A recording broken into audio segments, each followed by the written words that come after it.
Over centuries, the Hadza have assimilated an astonishing knowledge of their environment's potential. This amazing plant is called the desert rose, or panjube in Hadza. It's lethal. This is one of the few places it grows. They come here to prepare their arrows to hunt larger game.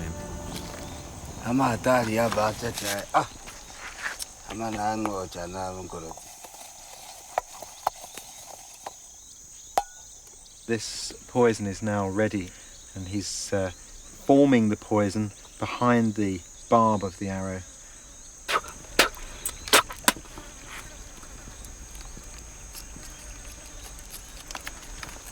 Thank you. There we are. It's finished. Gudo's told me that this poison that he's made today is particularly strong and it's extremely dangerous. Before he moulded it, he carefully checked that his fingers had no cuts on them, because if this poison got into any cuts, even a small one, he'd probably die. Now, when this is in use and an animal's been shot with it and died, they have to be very careful to cut out the meat surrounding the wound so that nobody becomes poisoned.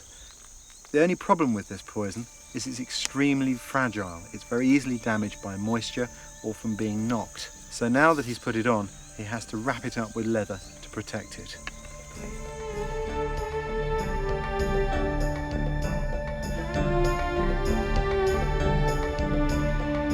The Hadza call these oases kulikuako, and they're full of palm trees. Each one of these palm trees is holding about 200 fruit. That's an awful lot of food for the Hadza. I feel like a vandal in the Garden of Eden. Yes.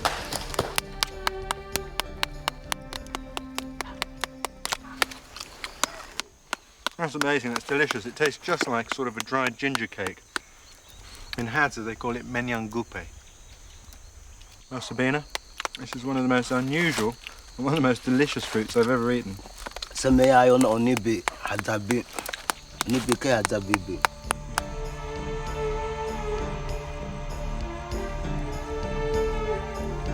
This is Leopard Hill. It gets its name from an old Hadza story about a group that came up here once looking for food. Well, there wasn't any. But one of the group, an old man, was a bit stubborn and very tired, decided he'd stay up here for the night on his own.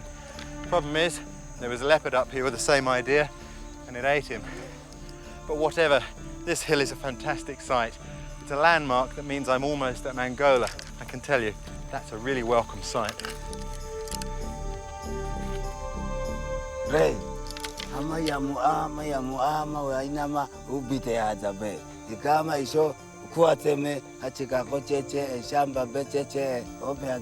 It's a sad story to end our journey. Gudo says, we were happy here, but then other people came and cut down the trees for farms. Their goats and cows have eaten the grass, and now all the animals from God have run away, and now we have no food.